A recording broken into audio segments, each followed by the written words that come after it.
like just last Thursday we met. So this is a continuation going into the economic development portion of the existing conditions of the master plan. We had a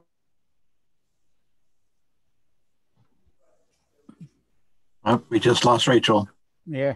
Yeah. Hi, Rachel. Your screen is frozen. I'll send you a chat too. Maybe if you turn off your video, that'll help.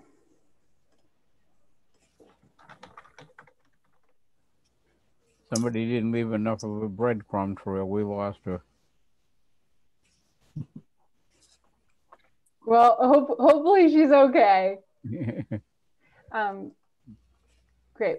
Well, I think that's fine. Welcome, everyone. Thanks again for joining on such quick notice. It was a great meeting last week, and I'm excited to dig into the economic development existing conditions and do some more goal setting. And we have a hard stop at 6:30 this evening, so we'll get to it. And I'm confident that we'll be able to finish everything. Rachel just texted.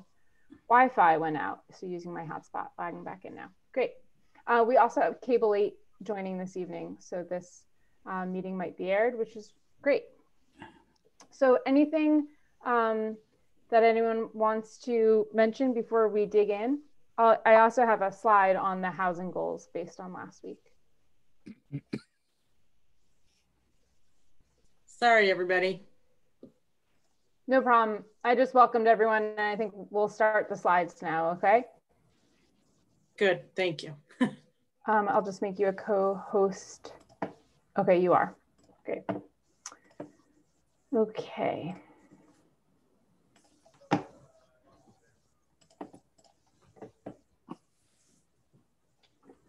Okay, so here we are, meeting number 7, February 24th. So we're going to review the housing goals that we came up with last week, and then we'll dig into the economic development, and I'll give my presentation on existing conditions research and what we heard from the community, and then we'll do the brainstorm and discussion and try to refine a few goals again, and then we'll talk about next steps.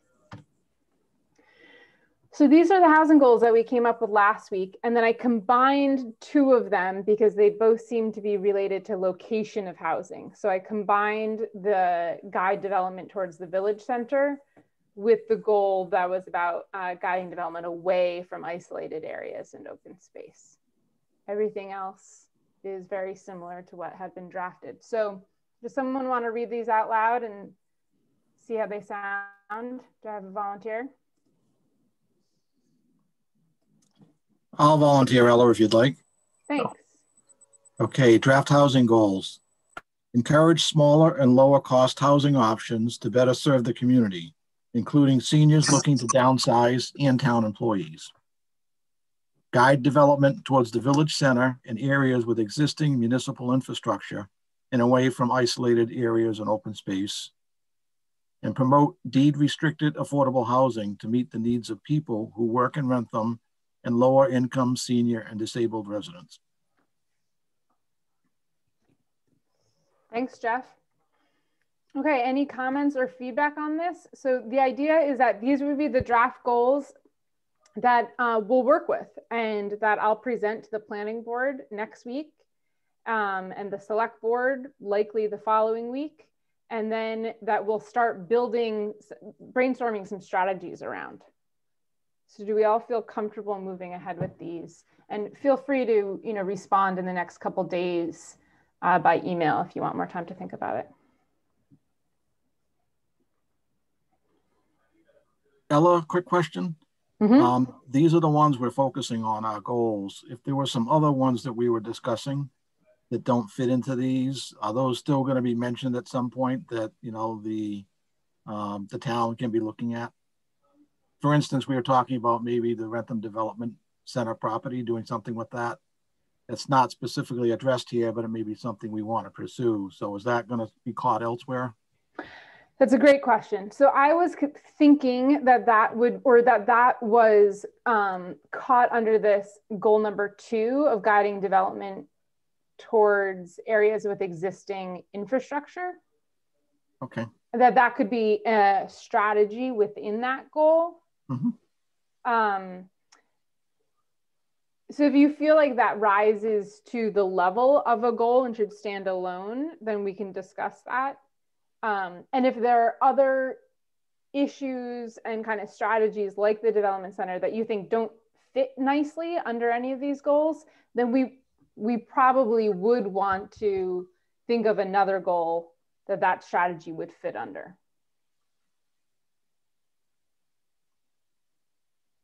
I think that does it because you have and areas with existing municipal. You know, technically Wrentham Development Center isn't, well, it is a combination of municipal and, you know, other infrastructure there. Okay. So I guess that's the only thing I'm just wondering about. Well, maybe that should be edited to say with existing infrastructure. Okay.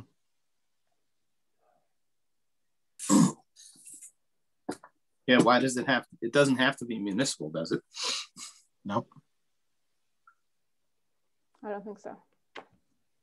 That would work. Thank you. Yeah, thank you. Ella, I have two questions about the third bullet. I just want to be sure, what does deed restricted mean? Deed restricted means that the residents have to meet certain income requirements to live there. And the affordable housing cannot cost more than 30% of their income.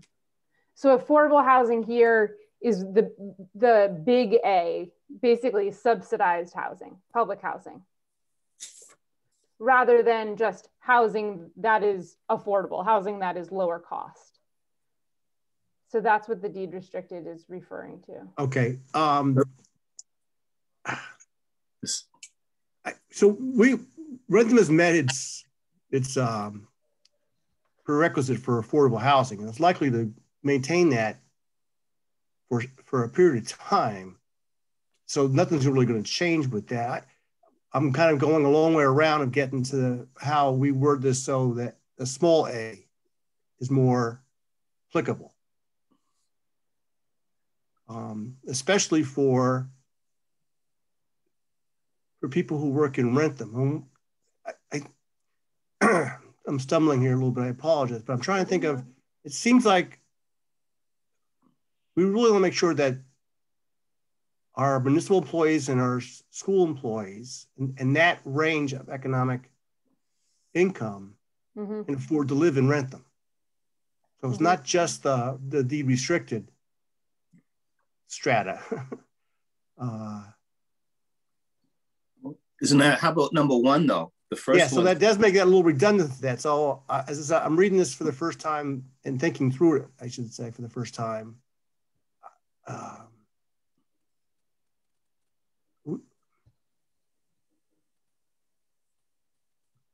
don't know. I don't have a suggestion at the moment, but I'm just kind of. Do we have any idea how much deed restricted land we have in the state, in the town now, as compared to the lower income housing that we have that meets the criteria? Yeah, so the exact number, I'd have to get to another slide. It's about 460 units on the subsidized housing inventory. So about 12% of the housing is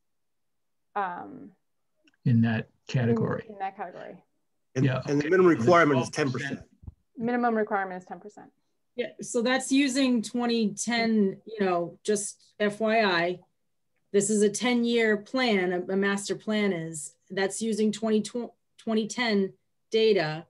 Estimates put us more at like an 11%, around 11% with the 2020 data.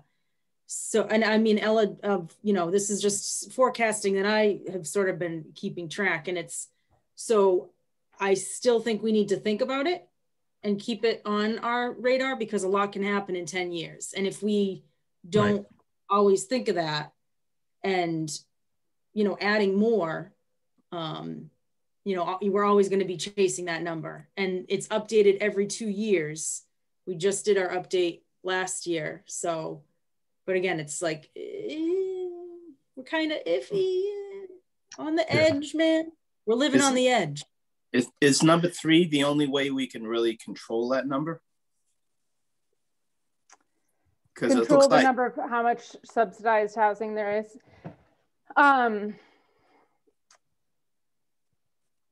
it seems like number one is kind of at the whim of the market. Number one, so I think the ways to get at number one are zoning reforms. So there are different strategies to promote smaller and lower cost housing, because for better or worse, the housing market is really not a free market, right? Zoning really restricts what can be built and where. And so we're already intervening in the market. So the housing that developers are building aren't necessarily the housing that people want to buy. It's the housing that they can build under the current regulations that will gain the greatest profit. So I think a lot of it's up to the market, but there are things that we can do within the public sector to better encourage smaller housing. Although it's tough, it's a tough challenge. In terms of subsidized housing, yeah, that wouldn't fall under goal 1 or goal 2, I don't think. No, just to understand then, so from a subsidized housing, we're somewhere around 11 or 12%. But I guess, do you know off the hand, roughly where we are with number one, with the smaller and lower cost housing? That's an interesting question. I haven't done like a housing inventory. Well, yeah, we did look at the number of units that are 1 bedroom and 2 bedroom. And I can pull up that slide. Let me try to do that. Yeah, I'm just curious if we're at least at 10%, which is the minimum we want to shoot for the subsidized. Obviously more is better. But if we're only at 2% or 3% for the lower income housing, which is something that, like the town employees might be eligible for, town workers, to try to get them, to be able to live in town, then obviously that's something we want to work on as well too, so. Great, these are really good questions. Okay, so the state has a 10% goal for subsidized housing, lower income, capital A housing. The state does not have any goal or any requirements around smaller housing, what we're calling lower cost, referring to just, there's nothing, there's no requirements about it. It's just a smaller house that I can buy more easily. That's what I mean by smaller and lower cost. So maybe that, so that doesn't count towards the 10% number. Yeah, well, that gets a little bit more complicated, but that is not low income housing. That is not public housing. Okay. Yeah, that's just housing on the market. It's just like, your smaller ranch. So this graph shows, so here, this lighter green and this lighter green are the 1 and 2 bedroom homes in Wrentham. And over here is 3 bedroom homes, 4 bedroom, and even bigger. So we've got a lot of these bigger homes and fewer of these smaller. So that's the closest thing to an inventory of goal 1 that we have right now. And the master plan is not going to go into that like granular level of data either.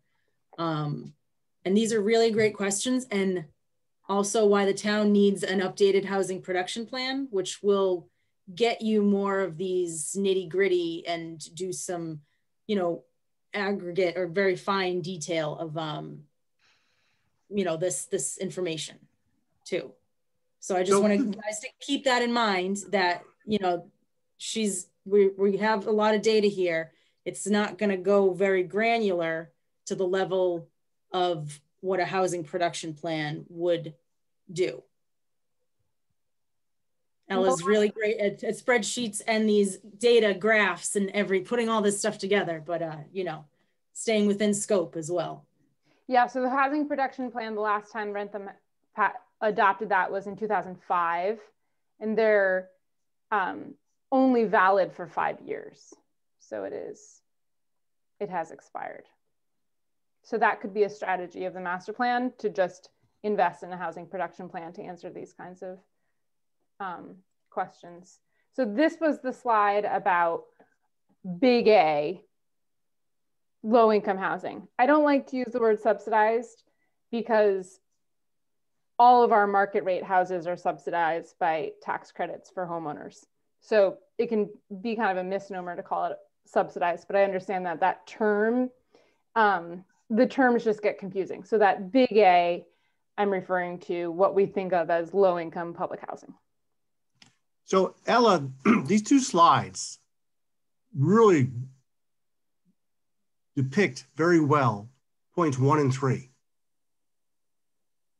This one for bullet 3 and the previous one for bullet 1, where the point would be that we want to provide a balance of that across those different households. And this shows how there's 2.5 times as many people eligible for affordable housing as we're already providing, even with the 12% order. I think where I'm getting caught up in what the bullets were just shown was when we start attaching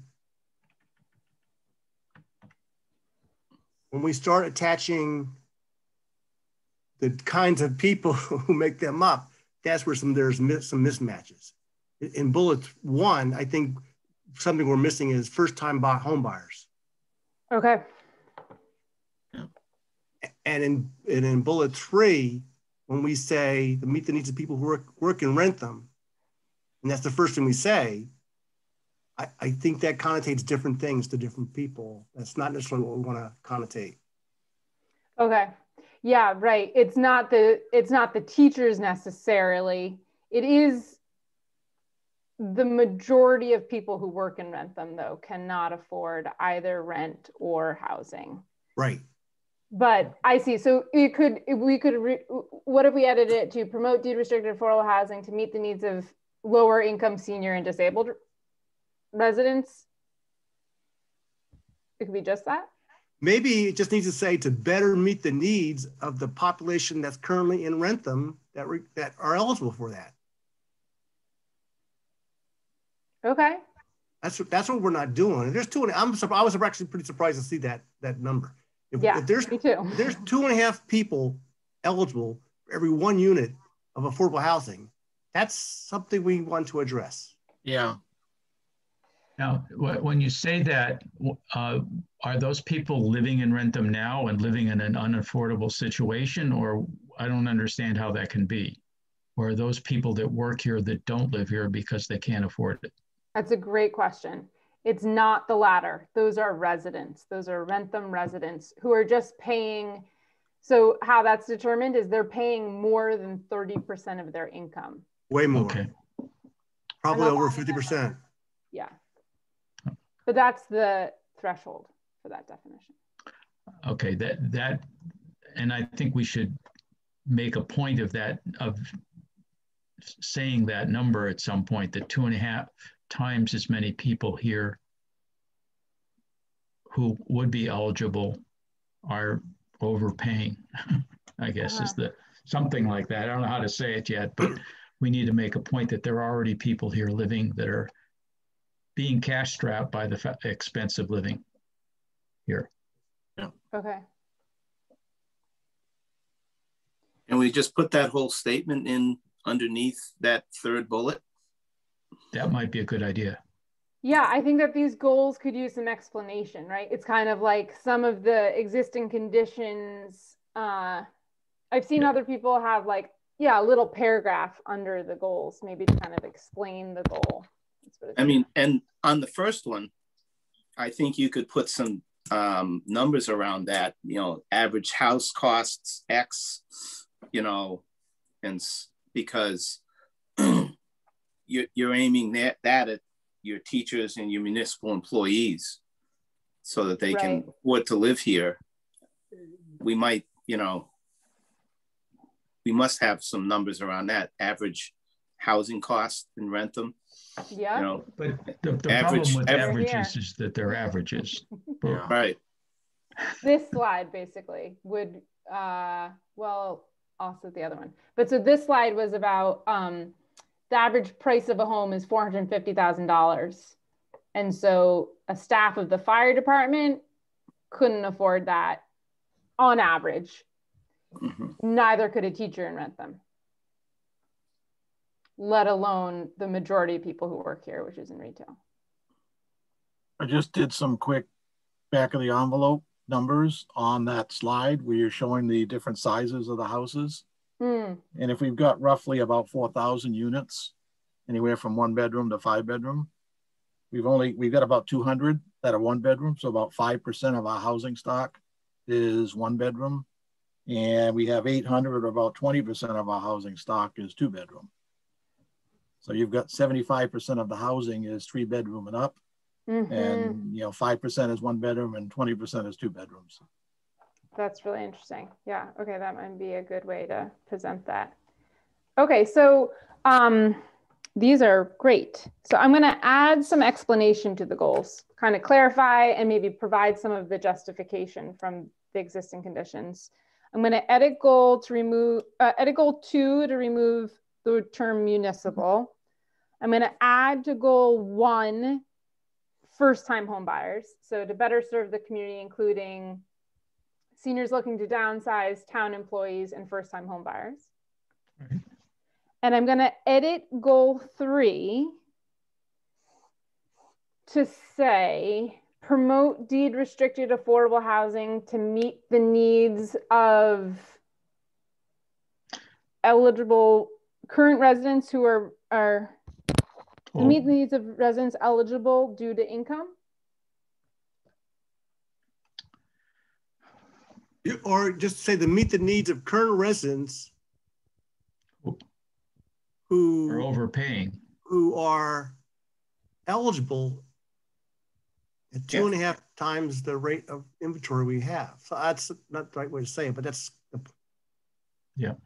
Why don't we say both? Well, we say that, and then we put the statistic in there that 2.5 times as many people want affordable housing can get it. Not want, but are eligible. Eligible, right. Yeah. I mean, that would be good if we, meet the needs of, our eligible residents. And then you put the bullet underneath says, currently, whatever the percentage is are eligible. I think that's a powerful number, Ella. Like I said, I was really kind of stunned to see that. I would never would have guessed it was that high.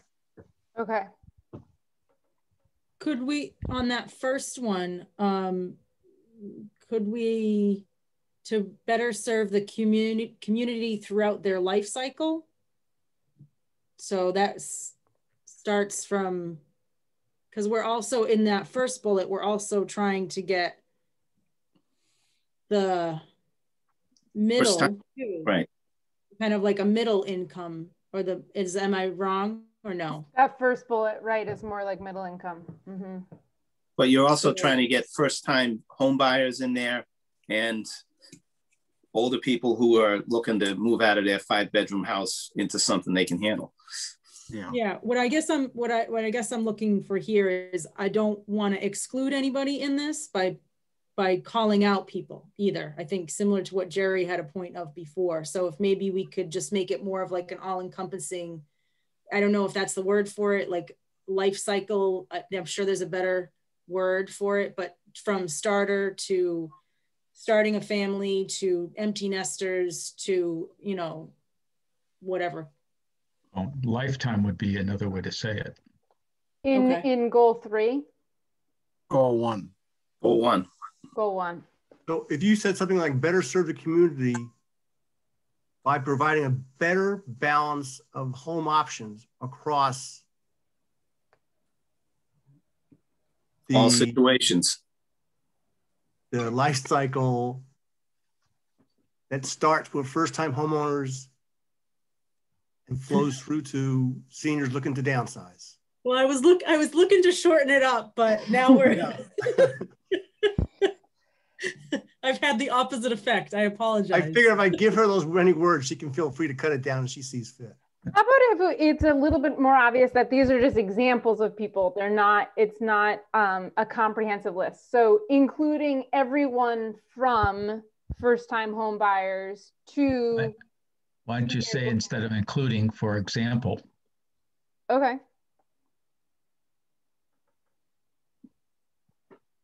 That would work.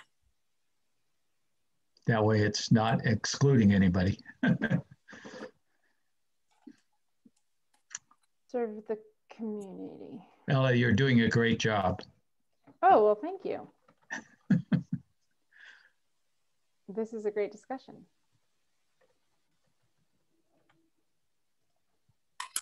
Were you gonna, yeah, you go.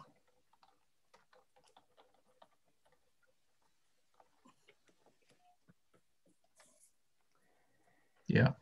Did that, okay.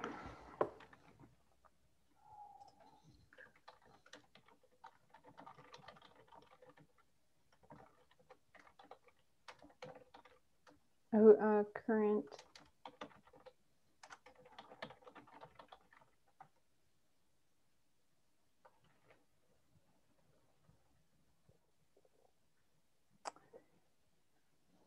And then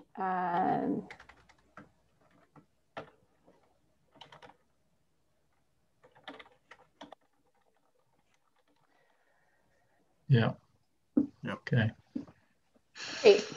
So one thing I want to note is that the vision statement talks about creating a welcoming place.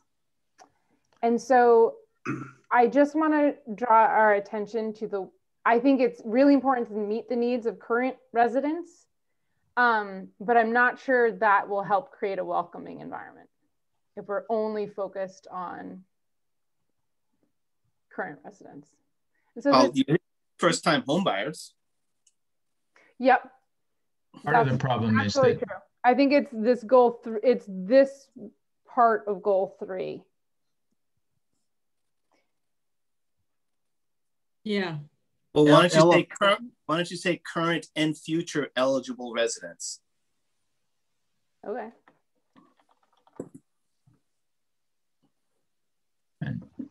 and the data will just point out that we are really underserving that community, and we need to serve it even more, which will attract a more diverse community, right? Yeah.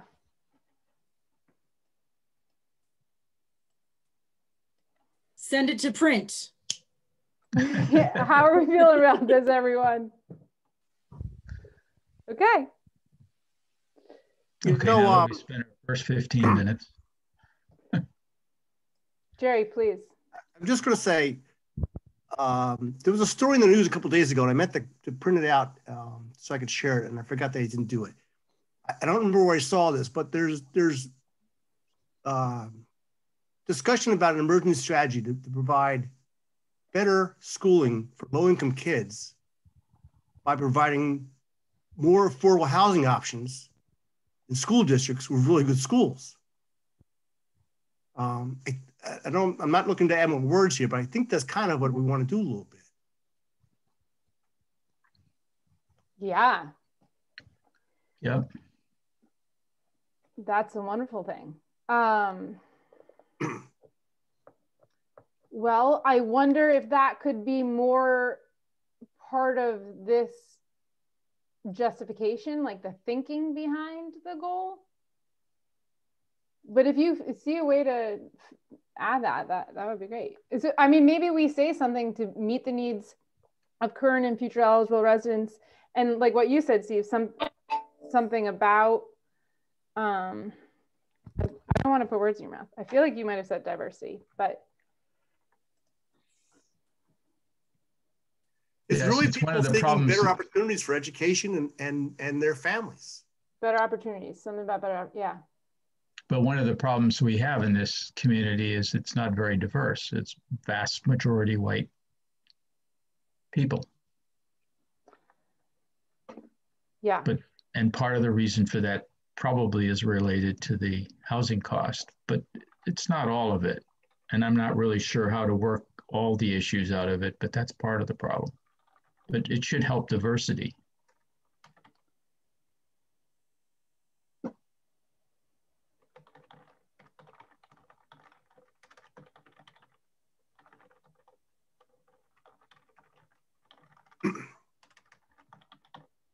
I think you're absolutely right, Steve. I think it's very much related to diversity, although not the whole story. What about this? And we don't need to, you know, it's hard to wordsmith on public TV and with a committee, but I mean, I just think this is a really good discussion. So I'd love to get everyone's thoughts on it and see if we can find something to capture that idea. Ella, can we just, will you say residents, can we just say and to promote? Okay, and residents and to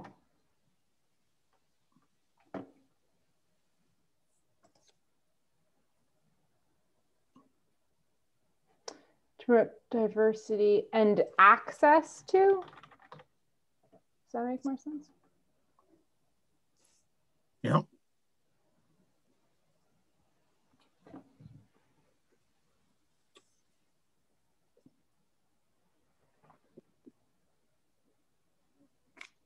Access to the education, cultural, and community opportunities.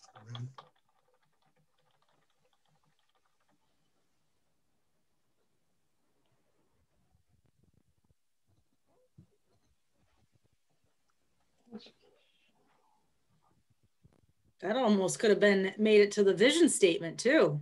Mm-hmm. The whole work in progress. I think I know what Jerry's going to be doing. He's going to be calling you, Ella.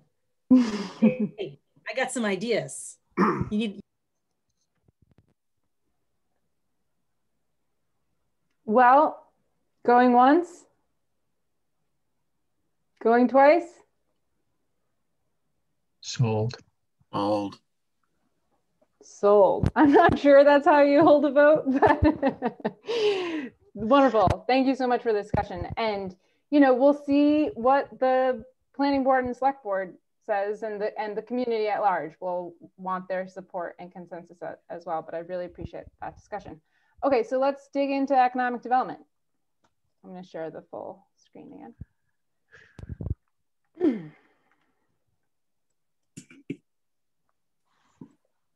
Bear with me for a minute.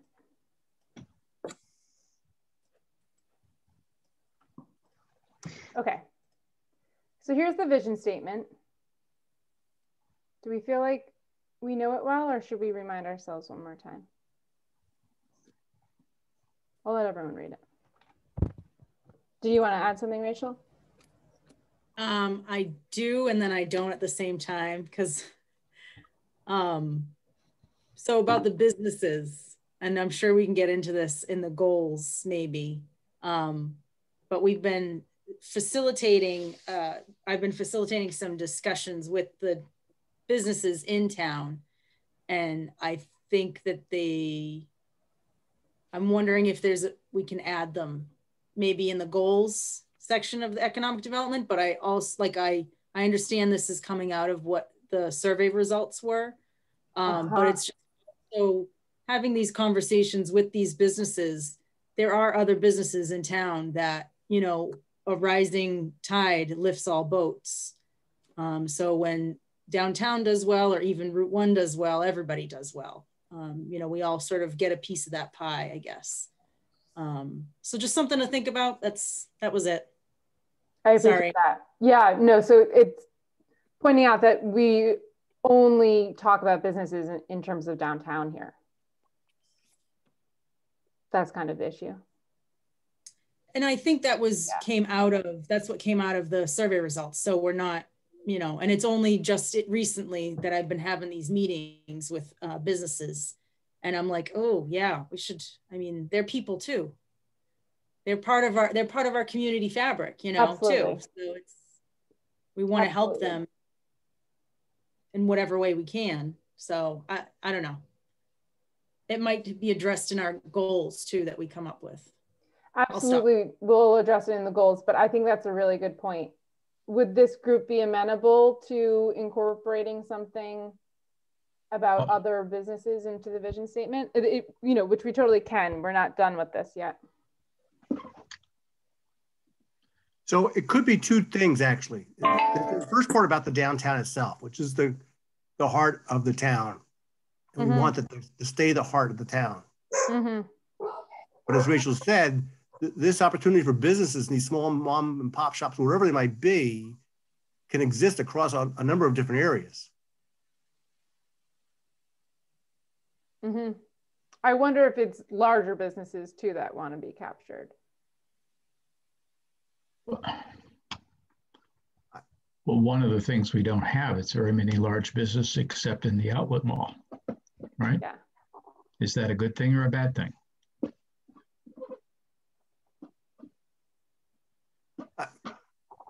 I think you have a data point in the economic stuff you sent us that talked about we have no businesses over 250 people. And that was another thing I was struck by. And that's something we have talked about in the past about wanting to have those kind of businesses like along Route 1. And there's a couple other spots. The north end of Dedham Street just before you go into Norfolk with some economic opportunities there in the past.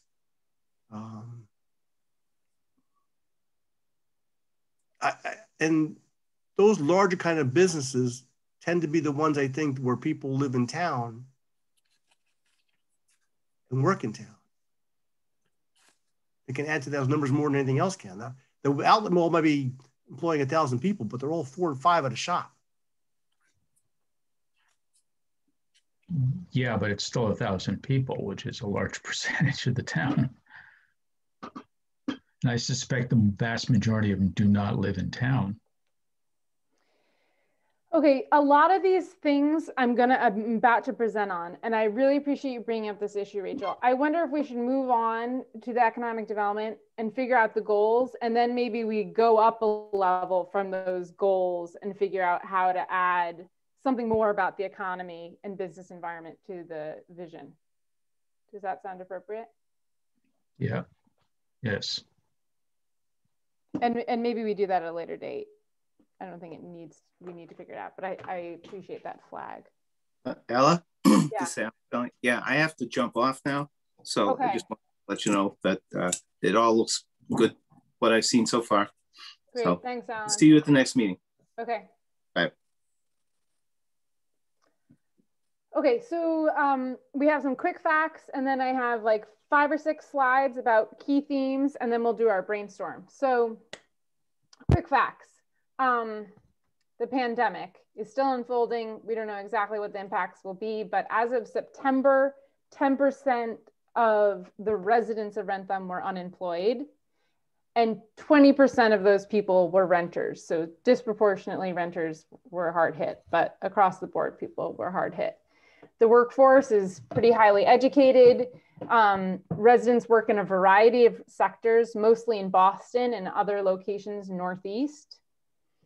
And then in terms of the businesses and employees in Wrentham, most jobs are in retail, where the median annual wage is $21,000, and in education, where the median annual wage is $48,000. Job growth over the past decade has been almost entirely in retail. About 1 in 3 jobs in Wrentham are at clothing and clothing accessories stores, according to the industry codes about jobs. I can get into data sources if you're interested, but 50%. So all that said, obviously there's a strong concentration of jobs at the outlets. 50% of businesses employ 4 people or fewer. So there's a lot of small businesses. There are these commercial districts that we know about and the industrial quarries. And the balance of property tax is about 80% from residential and open space and 20% from commercial and industrial.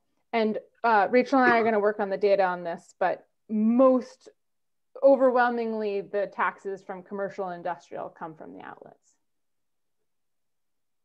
Okay, so some of the key themes that I saw, but would love feedback on, is obviously the pandemic has had devastating impacts. And because Wrentham's businesses and jobs are concentrated in the retail sector, which has been one of the hardest hit industries, both in terms of jobs and sales. So this chart shows in the light green, and I've showed something similar to this, but in the light green, people who work in Wrentham. So these are not necessarily residents. These are like the jobs in Wrentham. You can see most of them are in retail. and education, some in accommodation and food services.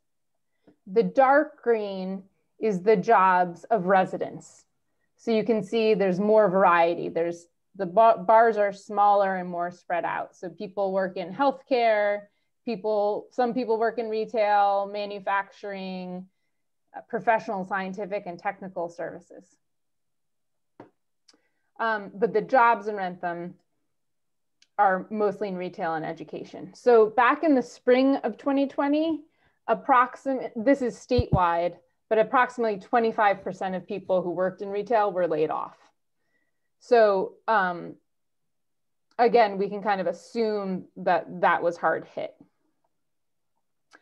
In addition to these immediate impacts from COVID that are still unfolding, the future of brick and mortar retail is uncertain as more people start buying or have started buying more goods online during the pandemic in order to maintain physical distance.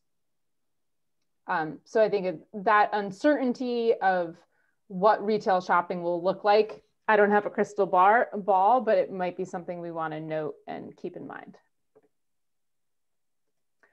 Another theme is that there are a lot of jobs in Wrentham. There are more jobs than workers, in fact, yet there's a mismatch between the workforce and jobs. So this is similar to what we discussed in the housing.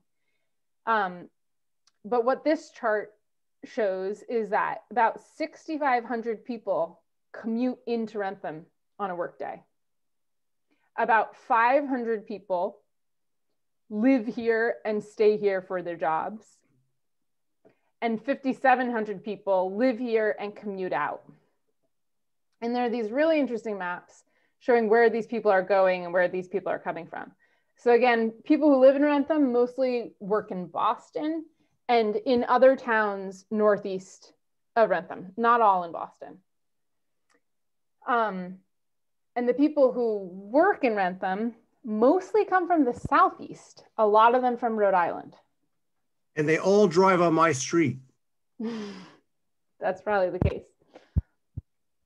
So yeah, well, it's interesting you bring that up. So these people who live in Wrentham are increasingly using transit, and about one in 10 residents uses transit to get to work. So that might be something to think about, but I don't have the data about the people who come in and work in Wrentham, and probably very few of them are using transit, but I don't know. Maybe they're riding the bus, I'm not sure. When you say transit, it's taking a bus in the case of Wrentham, right? I think I could probably dig into the data, but I think that might also include people who are driving to a commuter rail station. It would have to. There's not that much bus service in Wrentham. Yeah, I wouldn't think it's bus service. Because the only commuter rail is in Franklin. So how do they get from there to work? So if you drive to Franklin and park and then take the commuter rail, that counts as taking transit.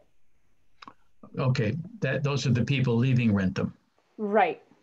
Now I'm talking about people getting into Wrentham. Yeah, I don't have that data, unfortunately. Okay. They all drive here. Yeah, I suspect they do. There's just no other option, right? Yeah, I was being a little facetious, but I live in the western end of town, and I'll tell you on West Street and the side roads, Jenks Street and Spring Street, at 4:30, 5 o'clock in the afternoons, every car going out of Wrentham's got a Rhode Island license plate on it. Yep. Interesting. Yep. Yep. I didn't see it coming, but that's what the map showed too.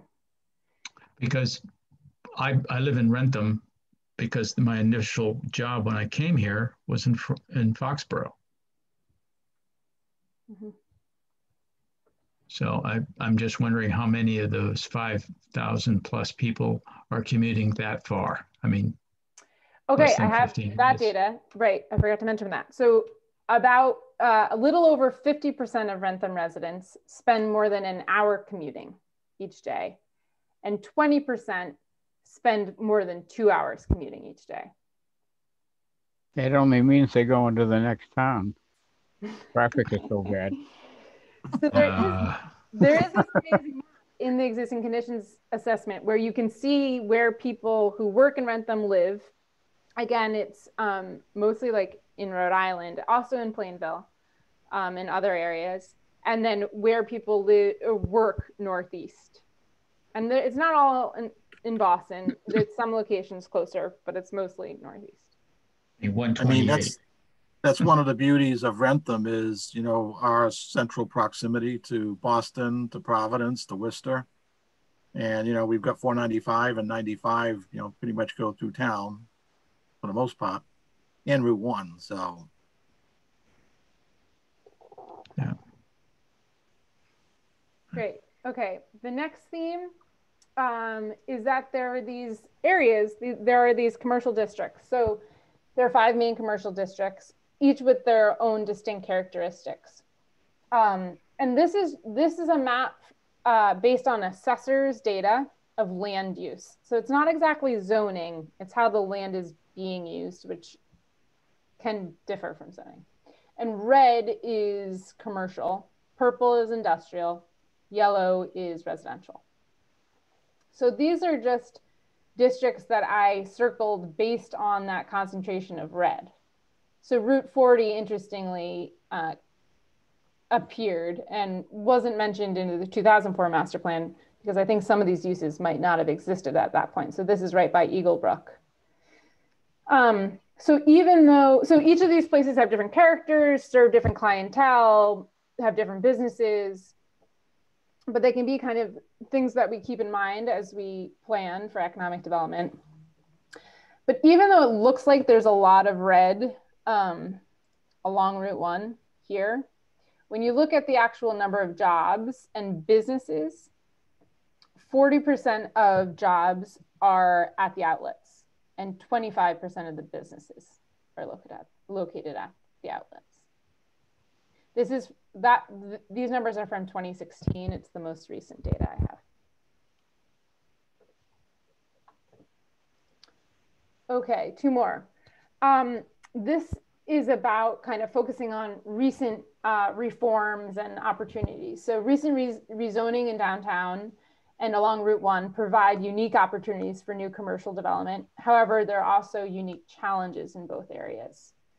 So here's some of the things that we heard from the community in the focus groups, as well as the Economic Development Commission 2 nights ago. We had a great meeting. We gave this presentation to them and talked about what issues they'd like the master plan to address.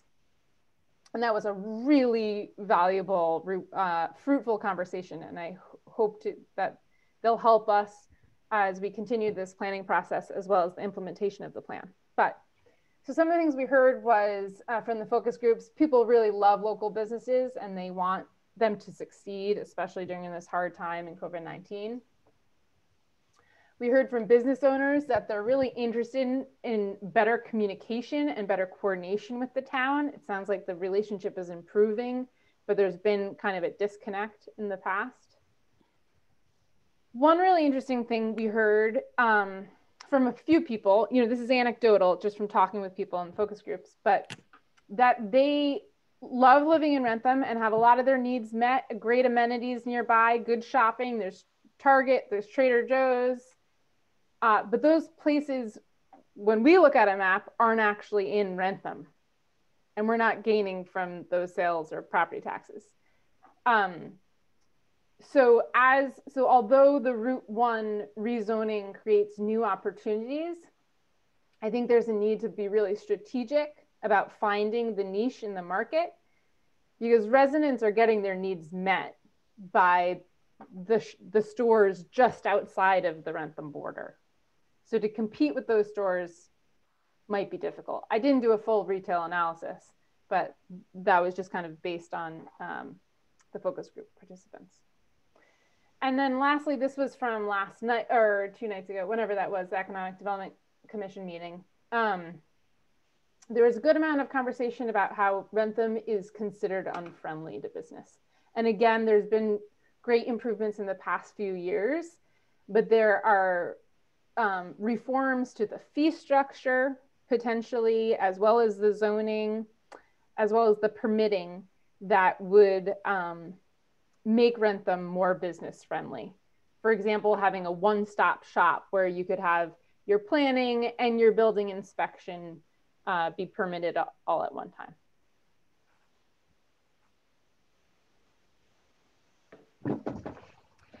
Okay, and lastly, we looked at a little bit about municipal finances, because fiscal responsibility is an issue in the vision.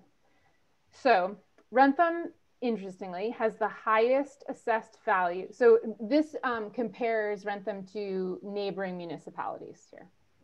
So out of these neighboring municipalities, Wrentham has the highest assessed value per capita. That's here. So highest land value per person, basically. And the second to lowest commercial, the lowest residential tax rate, so that's here. And the second to lowest commercial, industrial, and personal property tax rates out of all neighboring towns. The other thing that we want to dig into here is that where are these taxes coming from, specifically the commercial taxes and these commercial taxes, and predominantly they're coming from the outlets, but Rachel and I are going to work together on getting that data. So there's a heavy reliance on the outlets for the commercial taxes. Okay, those are the main themes that I found from the existing conditions research. Any questions? Ella and Rachel, I got a quick question. I'm just looking at some of these numbers. Just from your knowledge in town, do the businesses in town, I know it's hard when you got the retail because that's the mall itself, but do they own the land or are they leasing the land that they're located on? And the reason I ask that, if you see that our land costs are probably the highest, I know that's one detriment to somebody coming in, obviously, if they need to purchase property, availability and the price of the property. But I'm just curious if, some of the businesses in town, if a majority of them own the land or, lease it, or, how that works. That's a good question. I know the ones that I've dealt with since I've been here have mostly leased the land. There's, very few that own it. I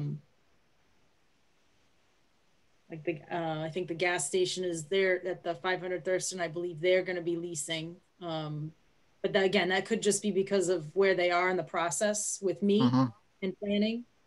And then I would say downtown, that's all a leased, they all lease their property, obviously, from, who owns the, what is it, the Wooding and the now Colonial block in downtown.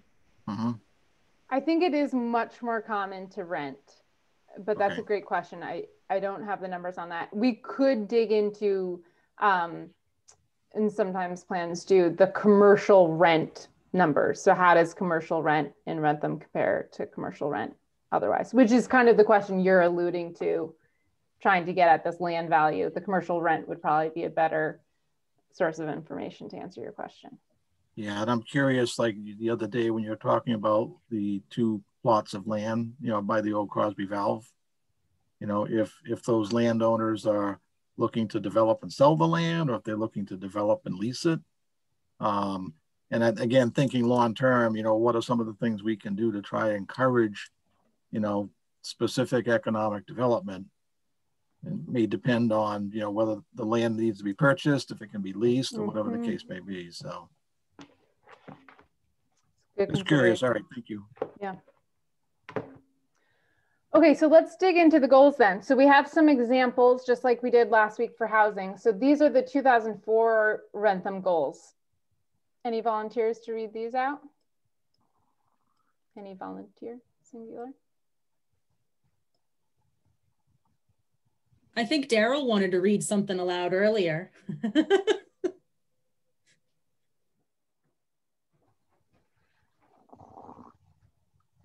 He's not anymore. No. Okay.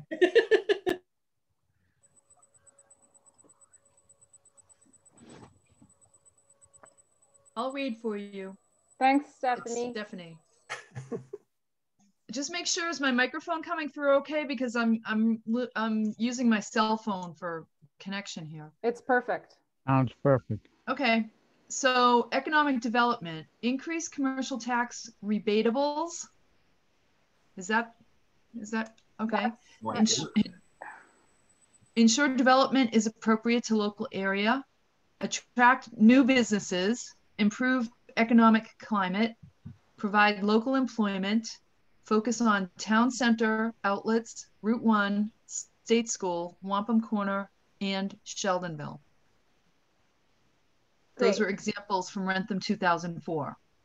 Thank you. I'm going to keep you on the line. And these are examples from Bellingham's recent master plan draft. These are their economic development goals. Oh, you want me to read? Yes, okay. Encourage a strong, diverse local economy which increases the tax base and results in more goods and services available to residents while prioritizing and improving upon the quality of life. Strategically maximize benefits of Bellingham's geographic location, both as a community located along major corridors in proximity to larger cities. I need a comma. And as a town with established districts and public transportation access to Boston, Worcester, Providence, to attract new economic investment. And lastly, promote Bellingham and its businesses as a destination with more amenities and programming year-round.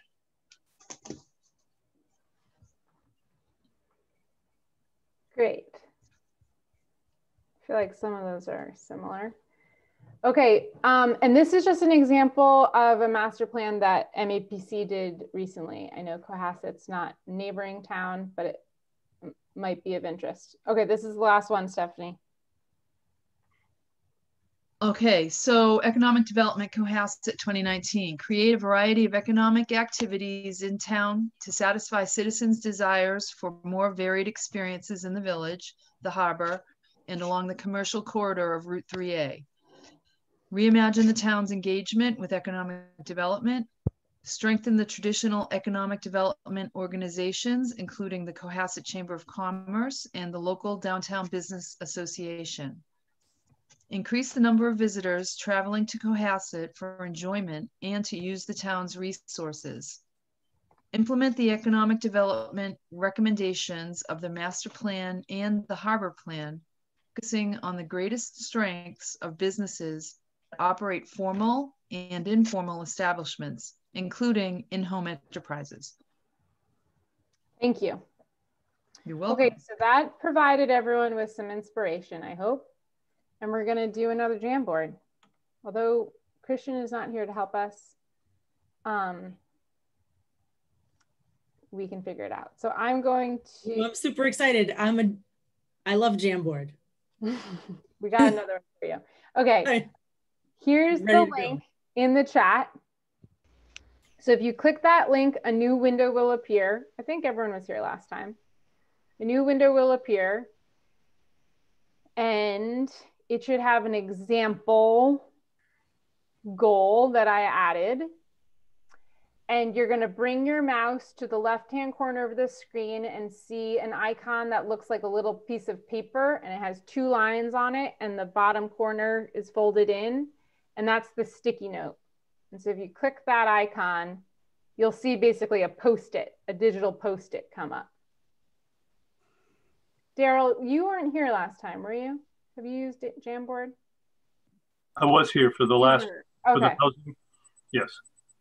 And I've got nothing on my screen that I can click. Okay. Let's see. I'll try to send it again.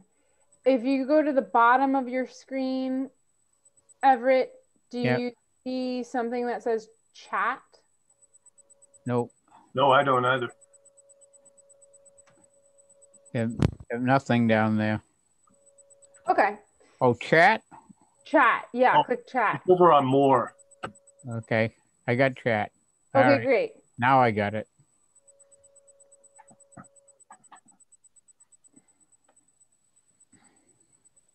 So there's a link, jamboard.google.com. Do you see that, Daryl? Yep. Okay, and if you click that, a new window will appear. Got it. And then you go over to the left-hand side of the window and you'll see different icons, and kind of the middle icon is a white piece of paper with 2 lines on it. Yeah, I've got it. It's You've got it. Yeah. Yep. And as you type something, it's kind of annoying. It always goes to one location, so you have to kind of like drag it away like that. But the idea is we're just brainstorming here. What are some goals for economic development?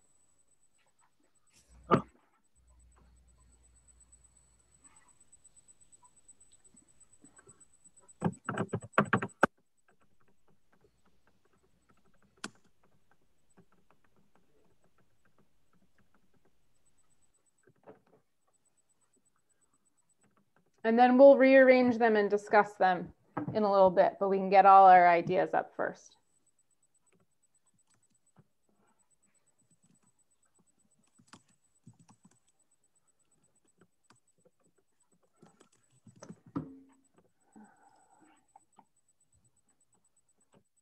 And if anyone's having trouble, you can suggest ideas in the chat or unmute yourself and I'll throw them up on the Jamboard, because I don't want the tech to be a barrier. I know it can be frustrating.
Again, if you're having frustrations, just let me know, and you can always type things into the chat and I can add them.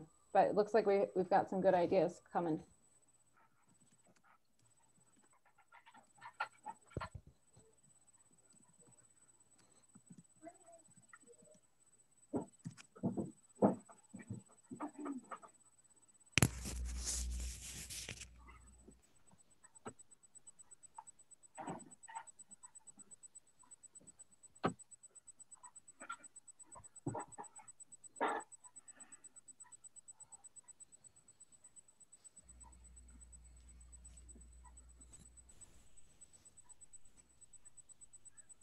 Rachel or Ella, Yeah.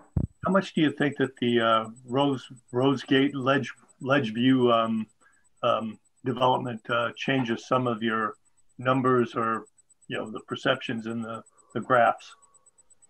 Yeah, that's a great question. And I think someone raised it around the housing data too. And I haven't yet figured out what the impact of ledge view is. It's probably not captured. Yeah. Very likely not captured.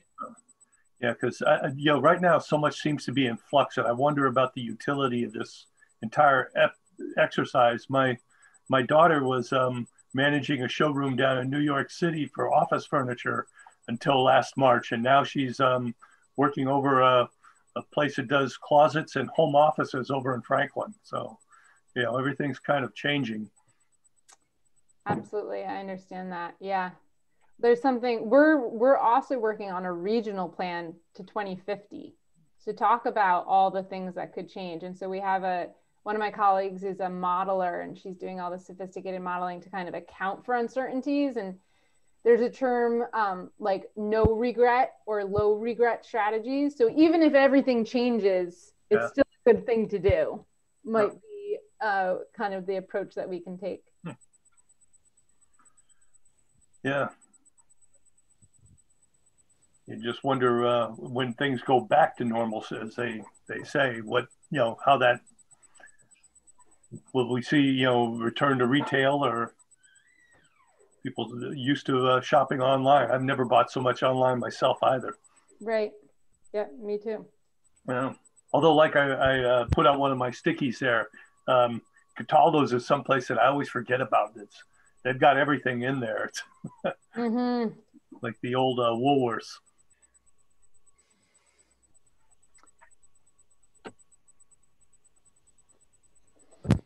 Okay. Are we still working here? Are we still brainstorming? I was trying to put them into buckets, Ella, as best I could. I appreciate that. Stuff started to get confusing. Yeah, I appreciate that. I think we might need to do another read aloud. Rachel, you want to do that? Sure. I think Jerry's wheels might still be turning, as well as Everett's.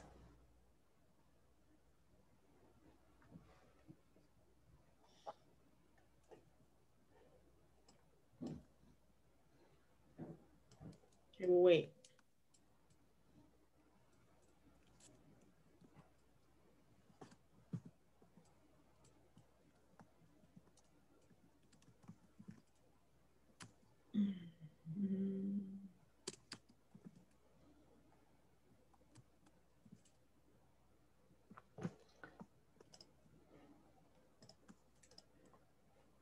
Oop. Oh, okay.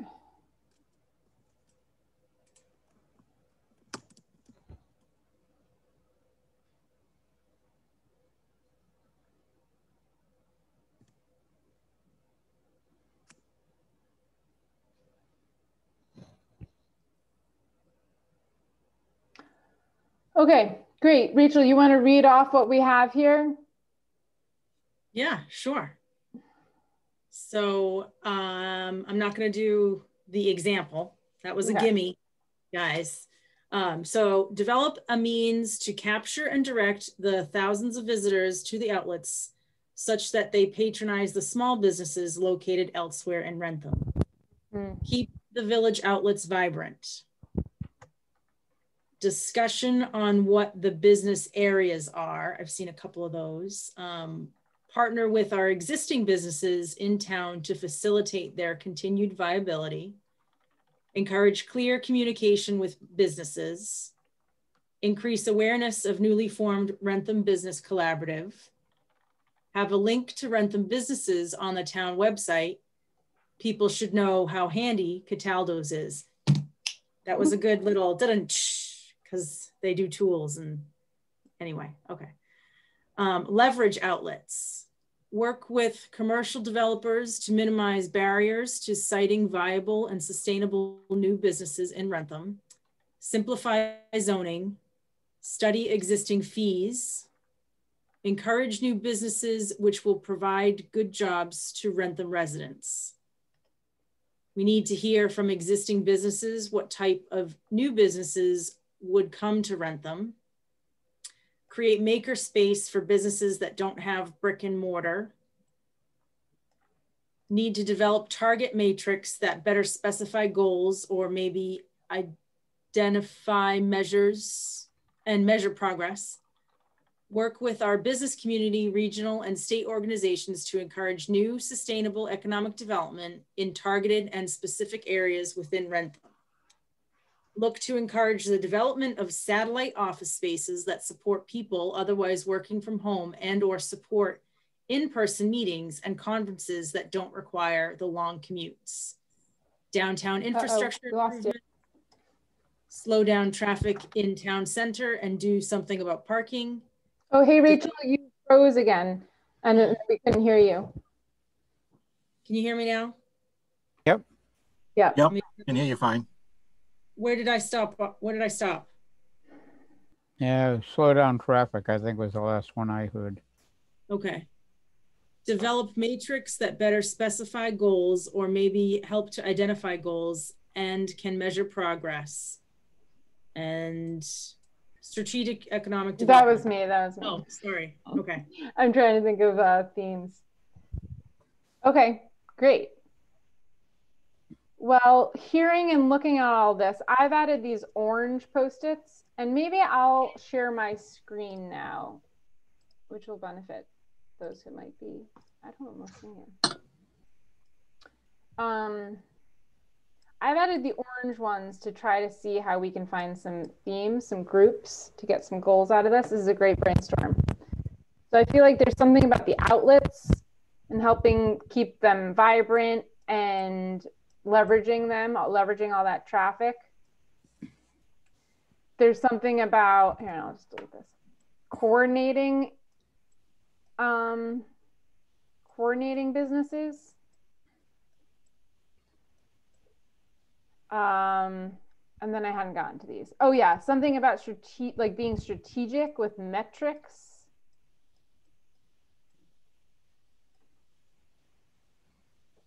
What other themes are people noticing?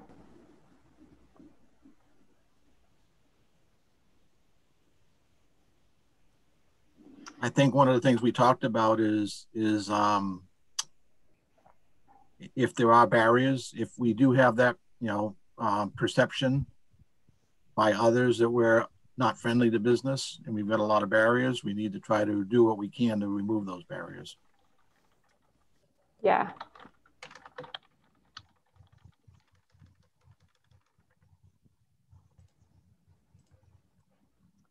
So that's like,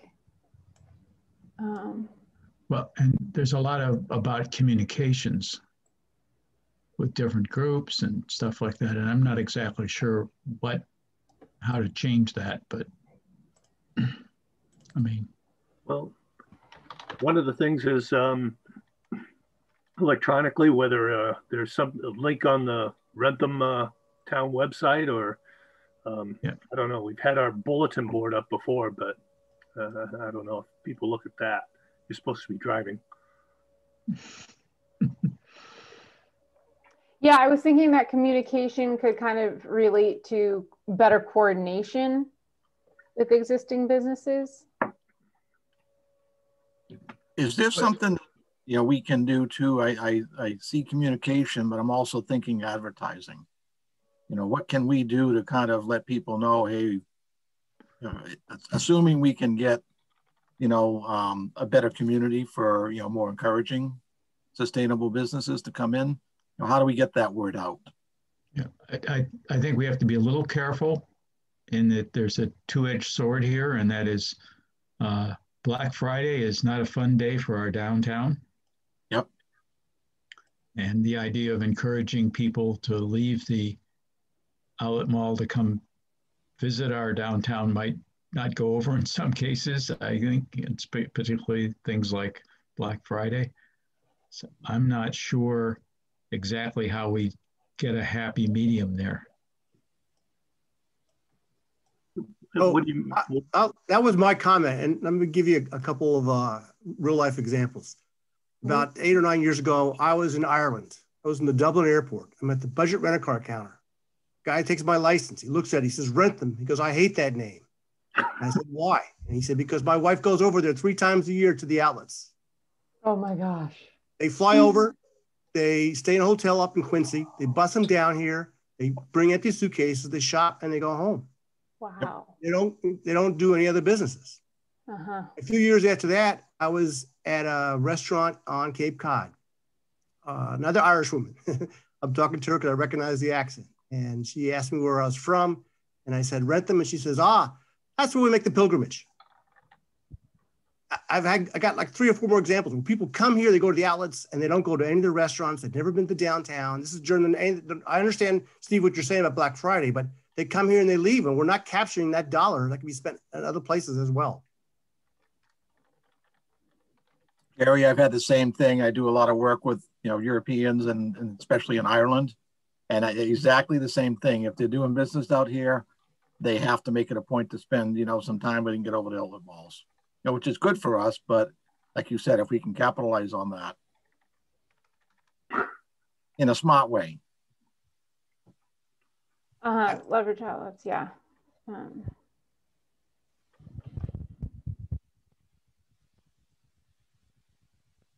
On the other hand, I did have an experience 3 years ago when I was in England. I went to Wrentham, England, and visited a pub there. And I spoke with a gentleman who had been to the Gavel. Wow. That's really amazing. Yeah. I didn't think about international branding. Yeah. The thing is, we couldn't sell either of the two restaurants exactly across from the outlets because of the exact reason you're saying, because the businesses didn't feel that anyone from the outlets would go there. People, when they go shopping, they're not going for a sightseeing tour. They have a specific thing in mind, and that's what they're going to do. And the outlets have added more restaurants to their facility as well. Right. So Yep. And they're even going to add more this spring, I guess, when they're going to do the shops out in the open space in between the buildings. So it sounds nice, but I don't know how you do it, because the shop is not, at least the shopper that I see is not interested. They're interested in going and shopping at the outlets and leaving. I always thought some sort of, I don't want to pick on sports, but some sort of, sport function or something in the area for those individuals who don't like the shop but have to come along for the ride, that they could, drop off, significant others to shop, and then they could go do something else. So. Well, we've got the car place. Yep. And that was the only reason I ever went to the outlets, is because they had Coleman and Black & Decker, and they closed both of them down because they didn't get enough business.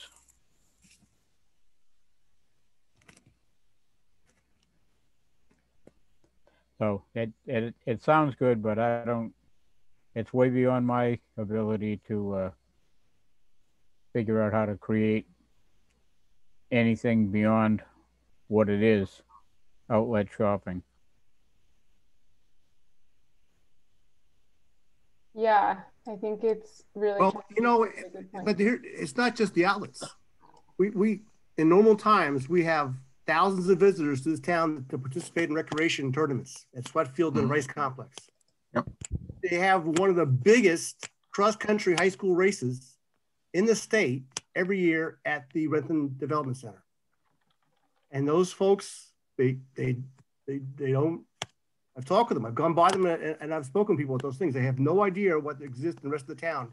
And one of the first things they want to know is, where can I go to eat? Where can we get something to eat? Yep. There are marketing opportunities there that we're not capturing by people who are coming for these one intentional things. Jerry, I've been there before for some of those races, and you're right. They ask, and I point them. I said, you've got, Mike's Subs right down there. You've got restaurants in downtown. It's a half mile away. Everything's right there. So you're right. For a cross-country person, that's walking distance too. Yep. Okay, so I like the idea of adding to it. So I've got the Rice Complex visitors. Another thing that came to mind as I was looking at the data and kind of the survey responses is that people love the natural resources of Wrentham, and we want to protect those, including the farms. And I live in Boston, I live in Jamaica Plain, and I love to go apple picking. And I thought, well, I should go to Cook's Farm or the Big Apple. It's so beautiful there. And so I wonder, has there been any of that kind of agro-tourism to support our farms with some marketing, some dollars from outside of Wrentham? I mean, that's up to the farms to a certain extent, but I also think that the town could, that could be a strategy. It's something certainly to consider, and I know the Big Apple makes a big deal in the fall for apple cider and stuff like that. we normally go there at some point.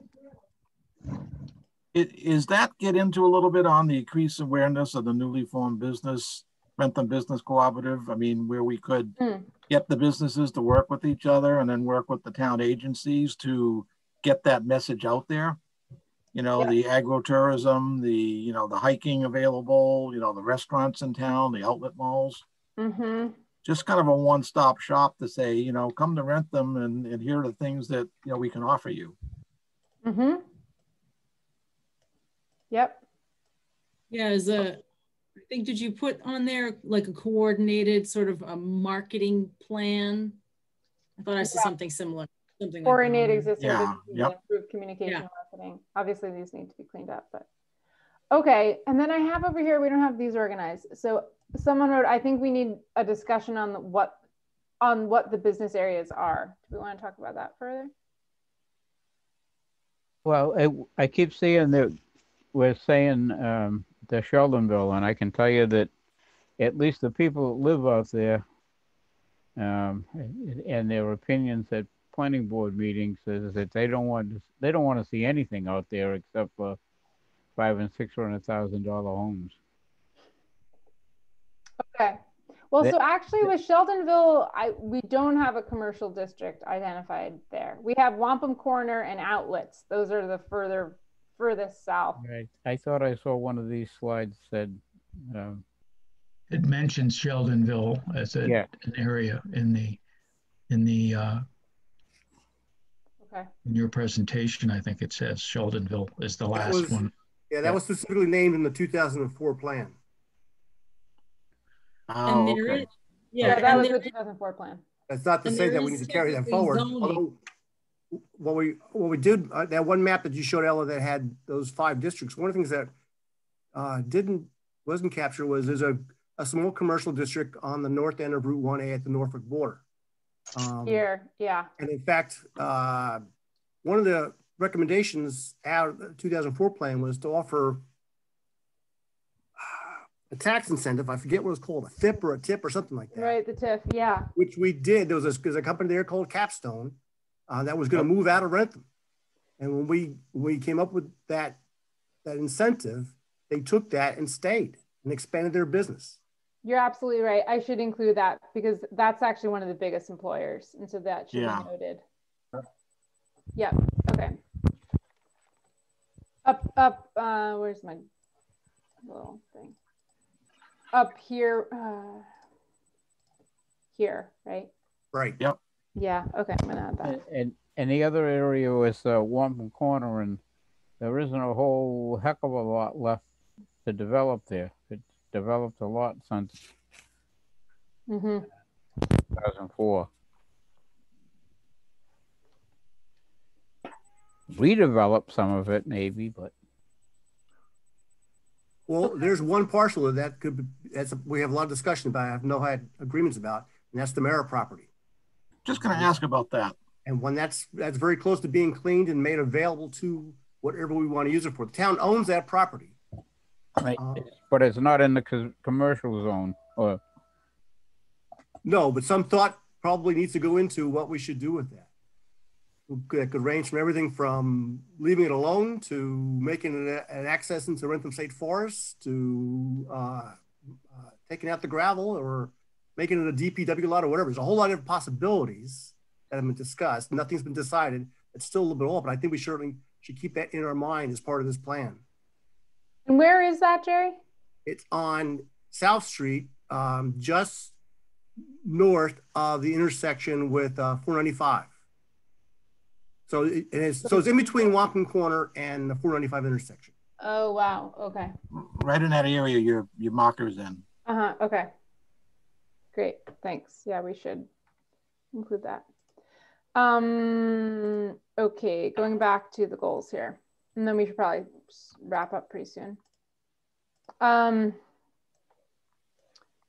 we talked about this. We're going to add the important employer on the north side, and kind of, there's nothing about Sheldonville, but kind of note that there's not a lot of land in Wampum Corner left. This one says we need to hear from the existing businesses, what type of businesses would come to Wrentham. Yeah, that's a good point. So I think that's about coordination and communication. And then work with businesses, community, regional, and state organizations to encourage new sustainable economic development. Yeah, that's like everything. Maybe that goes down here. Great. Okay. Anything we're missing? I had done my own little brainstorm. Let's see. Ella, I'm inclined to ask you to change that box that says strategic economic development and add the word innovative. Strategic and innovative. As you mentioned earlier, I think when all this stuff clears out with the pandemic and the way people do business and what's the usual development now, it's not going to be what it's going to be 10 years from now when nobody's working in big spaces potentially. Yeah, right. And if we can get ahead of that curve, that would be pretty good. That's a really good point. Okay. What about anything about the municipal tax base? So this was something also the Economic Development Committee brought up last night, is diversifying the tax base. Well, if that's a barrier, I mean, that could be a barrier that, you know, we want to, again, maybe not a barrier, but if there are incentives that we need to offer. Mm-hmm.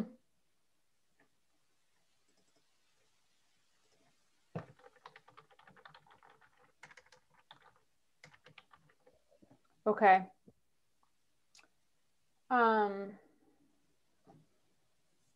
Great. None of anything that we want to focus on the downtown specifically, or should downtown businesses kind of be integrated into all of these, or some of them? Or should we want a goal that's specific to the downtown? I think they really span all of these. Mm-hmm. You know, if we're looking to try to leverage some of the other places like outlets and Rice Complex, but trying to get people to the downtown business, Mm-hmm. you know, coordinating, you know, existing, attracting new development, strategic, you know, options, and then removing barriers. I think it really touches on all of them downtown. Great. Is there something, can we add maybe, and this might have been from the 2004 master plan too, I'm not sure. But, you know, encouraging development on vacant sites for the highest and best use. Mm-hmm. So while we're not specifically calling out downtown, because there are other town-owned vacant sites, or there are other vacant sites throughout town.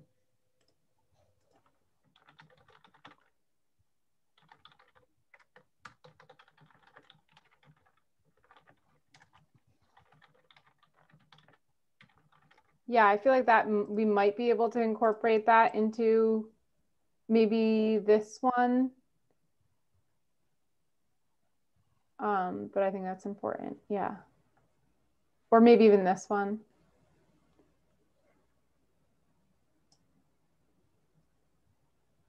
Yeah.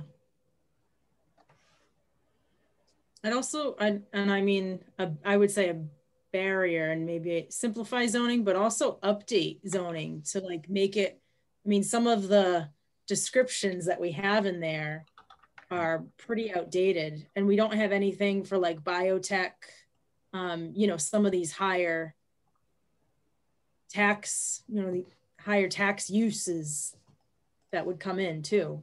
I don't know. Yeah, that might go up into this attract commercial development that provide more variety. Okay. Yeah. These are the themes here that I'm seeing. So I just numbered them. So leverage the outlets and Rice complex visitors, kind of like, but also making sure that the impacts are appropriate to Wrentham. I understand what Steve said about traffic and overwhelming the downtown. And this has its own challenges that we'll have to figure out, but that's one theme. 2 is better coordination, communication, and marketing. 3 is attracting commercial development that provides more variety and good jobs. 4 is strategic and innovative economic development, including preparing for COVID recovery, or maybe not even preparing, but including COVID recovery. And I'll wordsmith these, but these are the themes of these are the goals so far. 5, remove barriers, provide incentives, and make more business friendly.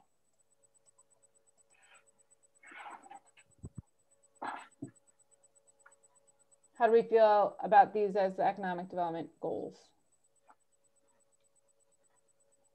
I think it's a good start. We're getting used to this chat box or whatever it is. You can bring it to your next family Zoom call. Tell There you everyone go. you should Jamboard. Jamboard, thank you. Sticky board. I just believe that the downtown's a different type of animal here, that you know, everything else is kind of like you drive to, but the downtown, it's expected that, kind of like one of our other things, a walkable community. That's something you want walkable, and you know, the traffic. Steve's right. I mean, it can. You see people literally running for their lives across the crosswalks over by the gavel, and yeah, I just think that. Yeah. Like, well, we're kind of at the mercy of Crosby Valve there, what happens with that, but parking is an issue with it, and the traffic. I think that's a really good point. Where would that go? I would definitely want to incorporate that. I think. Yeah, that's just, I wasn't sure. That's why it's like, you know, different, I don't know how it fits. Yeah, I think promoting walkability downtown could definitely be an economic development strategy. I feel like more people would be willing to buy a sandwich and eat it on the town common if that was a safe thing to do.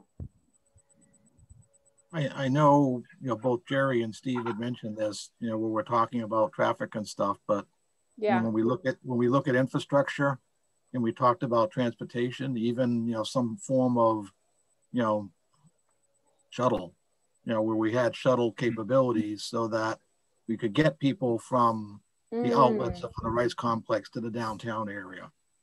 That's really interesting. So maybe a goal about transportation. Or I was going to say, if you made the goal specifically about downtown, and then those other things like transportation, the walkability, the kind of business we want there would all be the different goals would fall under that one. We had the center school lot. We still don't know what we want to do with that. We've got a nice little effort going on now with the Sweat Park, which hardly anybody knows about, which is right below the street level. That we want to maintain despite what happens, or even make it a blend in real well with whatever happens down in the village. There's things we want to continue doing with the common to make sure that that stays viable. So there's actually, now that we talk about this out loud, there's a whole lot of things that could be very specific to the downtown. Mm-hmm. Do we want to, I know we talk about leveraging like outlets and Wright Complex. I mean, do we want to even talk about leveraging, you know, the Sweat Beach area? You know, some of the other recreational resources we have. Yeah. Or you could say the outlets and Wrentham's recreational and conservation opportunities.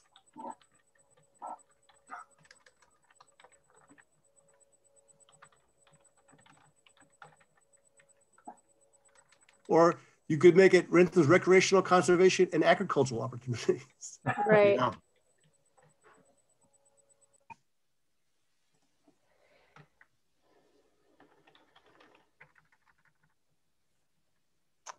Okay. This has been really good brainstorm. I feel like there might be some rearranging. I'm feeling like those kind of recreational, conservational, agricultural might be more about, well, it's kind of like new branding. So I'm thinking that might be more related to marketing up here. But I really like that idea. So what we have, this is a new one, is 6 themes here. And then we really should wrap up. So leveraging the outlets and Wrentham's recreational, conservation, and agricultural opportunities. 2, coordinating existing businesses and improving communication and marketing. 3, attract commercial development that provides more variety and good jobs. 4, strategic and innovative economic development, including COVID recovery. 5, remove barriers, provide incentives, and make more business friendly. 6, downtown. By Petulia Clark. Sorry, what was that? By Petulia Clark. There you go. That's a blast from the past. Those of us older enough to remember that song. Yeah. Oh, downtown. Dun, dun, Yep. dun. Okay. Okay, yeah, or maybe 3 and 5 can be combined in some way. We trust you, Ella. Okay, Yeah. thank you. Yeah, sounds good to me. Great. Well, We trust you. We'll tell you if we don't like it. Yeah. perfect. Well, this is the question then. So we're going to go to the planning board next week on the Wednesday. Is that right, Rachel? Yeah, Wednesday Yeah, night. the 3rd. Wednesday. So I feels like I can present the housing goals because we had a second look at those. How would you like, I'd love to be able to present economic development goals too. Why not?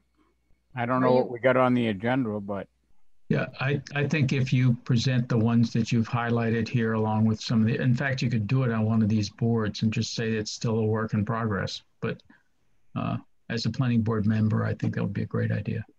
And Everett's one too, so we'll both be able to help filter that if that's a problem. yeah. Perfect. And the other thing I think you're going to need is we talk about limiting the housing development through zoning. I'd be very interested in how or what zoning we can use that would limit the size of the house on a lot. Because the size of the house is the only thing that's going to make it affordable. Not the lot size, but the size of the actual house, the square footage of the house. Okay, yeah, that's a good point. So And I don't know how zoning does that, but I'd be interested to listen. great. There's a lot to unpack there, including state limits on the ability to set a limit on housing size. There are some legal restrictions about that. Yeah. So we had to be careful about that. And so it's not going to be a silver bullet. But there are some tools that we have in the toolbox. And I can try to go into that, but it might be, we might have to come back to the planning board to kind of take a deep dive. And that's fine. Okay. I'm going to ask that question. Okay, So I didn't want to blindside you. great. Thank you. I'll write it down.